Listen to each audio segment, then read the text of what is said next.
एक नेक हिरन। बहुत पुरानी बात है। एक विशालकाय जंगल में बहुत पशु पक्षी रहा करते थे।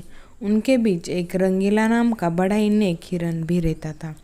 बहुत ही मेहनती, मिलजुल कर रहने वाला और सबका उपकार चाहने वाला था। वो अपने मन, कर्म और वचन से सबका ख्याल रखता था। किसी का तबीयत खराब होने पर वह हालचाल लेने के साथ साथ उनके उपचार की भी इंतजाम करता था। वो जहाँ रहता था वहाँ अपने मेहनत से चारों तरफ हरियाली फैला रहता था। एक बार रंगीला सड़नील बीमार पड़ गया। उसे ऐसा बुखार चढ़ा कि उतरने का नाम ही नहीं ले रहा था। उसने तुरंत कुछ जड़ी बूटियाँ खाई, लेकिन कोई फायदा नहीं हुआ। उसकी बीमारी की खबरें पूरे जंगल में फैल चुकी थी, लेकिन उसे देखने के लिए कोई भी नहीं आया। तब उसका मन ज़्यादा मुरझा गया। उसे उठा नहीं जा रहा था। फिर भी वह उठकर कुछ आगे आया और उसने देखा दो हिरन उसके इलाके में आ गए थे। वो दोनों हिरन बड़ी बड़ी और हरी हरी घास खा रहे थे। उन्होंने जब रंगीला को देखा तो मुस्कुराने लगे और बोले, अरे रंगीला, कैसी है तुम्हारी तबीयत? हम तो तुमसे ही मिलने आए हैं, तुम्हारा हालचाल जानने आए हैं। दूसरा हिरन, हाँ रंगीला, हमने सुना तुम्हारी तबीयत बहुत खराब है। हमसे रहा नहीं गया, इसलिए चले आए हैं।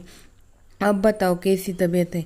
रंगीला बोला, तबीयत में कोई इतना फर्क नहीं आया है, लगता है और कोई दूसरी दवा लेनी पड़ेगी। वो हिरन, हाँ हाँ, अच्छी दवा लेना, अपना ख्याल रखना, तुम आराम करो, हम चलते हैं। रंगीला मुड़कर अपने अड्डे की तरफ चला और इधर यह दोनों हिरन फिर से रंगीला के इलाके की हरी हरी घास खाने लगे। उन दोनों में से एक हिरन बोला, इस जगह के बारे में जितना सुना था उससे भी अच्छा पाया। रंगीला ने बड़ी मेहनत से यह गुलशन सजाया है। चारों तरफ हरियाली ही हरियाली है। देखकर और खाकर तबीयत हरी हो गई। कल रंगीला से मिलने के बहाने फिर आऊँगा। वही पर दूसरा हिरन बोलता है, मुझे रंगीला के तबीयत से क्या लेना देना, मुझे तो इस इलाके की हरी हरी घास खाना है। मैं भी तुम्हारे साथ कल आऊँगा। दोनों हिरन का जब पेट भर गया तब वह वहाँ से चले गए। अपने इलाके में जाने के बाद वो दोनों हिरन रंगीला के इलाके की हरी हरी घास की बहुत तारीफ करने लगे और बोले, अरे भाई, क्या यहाँ सूखी घास खाते पड़े हो? आओ रंगीला के इलाके में, वहाँ चारों तरफ हरियाली ही हरियाली है। वहाँ आओ, रंगीला का हालचाल पूछो और पेट भर हरी हरी घास खाओ। और दूसरा हिरन बोला, रंगीला बहुत अच्छा है, बड़ा नेक है, उसकी बीमारी पड़ने पर भी हमें हरी हरी घास खाने के लिए मिल रही है। इससे अच्छी बात भला और क्या हो सकती है।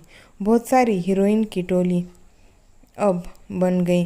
फिर सब रंगीला का हालचाल पूछने रंगीला के इलाके में पहुंच गए। पहले तो रंगीला को इस बात की बड़ी खुशी हुई कि मुझे सब मिलने आए, लेकिन उसके बाद का नज़ारा देखकर उसका सर ही चकरा गया। सारे हिरन उसके इलाके के घास खाने में जुट गए थे और कुछ हिरन तो फल भी खा रहे थे। उन हिरनों के पास सर उठाकर इधर उधर देखने की भी फुर्सत नहीं थी। रंगीला बेचारा मन ही मन सोचने लगा कि यह लोग मेरे पास 2 घड़ी भी नहीं रुके और घास खाने के लिए जुट गए। अब अगर यही हाल रहा तो मेरे इलाके की सारी घास साफ हो जाएगी। मेरे खाने के लिए कुछ भी ज़्यादा नहीं बचेगा। कुछ देर बाद रंगीला का एक दोस्त मोनू भालू आ गया। उसे आने में बहुत देर हो गई थी। वह आते ही उससे माफ़ी मांगता है, फिर कहता है, माफ़ करना मेरे दोस्त, मैं तुम्हारे लिए दवाइयाँ के तलाश में गया था और आने में थोड़ा लेट हो गया और मुझे बहुत दूर जाना पड़ा। दवाइयाँ तो मिल गई, लेकिन आने में देर हो गई। तुम खा लो और जल्दी से ठीक हो जाओ। रंगीला ने दवाई खाई और उसे कुछ समय के बाद आराम मिलने लगा। उसका दोस्त मोनू उसके साथ ही रुक गया। 2 दिन के बाद रंगीला की तबीयत बिल्कुल ठीक हो गई, लेकिन उसके खाने के लिए ना कोई फल बचा था और ना ही कोई घास बची थी। उसकी सारी मेहनत पर पानी फिर गया था। वो बहुत उदास हो गया। फिर उसका दोस्त मोनू बोला, दोस्त रंगीला, जानता हूँ यह मतलब का संसार है। ज़्यादातर सब दोस्ती का दिखावा करते हैं, सब अपने फायदे की सोचते हैं। तुम चिंता मत करो, हम दोनों मिलकर फिर से गुलशन सजाएंगे। इस कहानी से हमें यह सीख मिलती है कि मन में कपट रखने वाले मित्र दुश्मन से भी ज़्यादा खतरनाक होते हैं। धन्यवाद। समाप्त।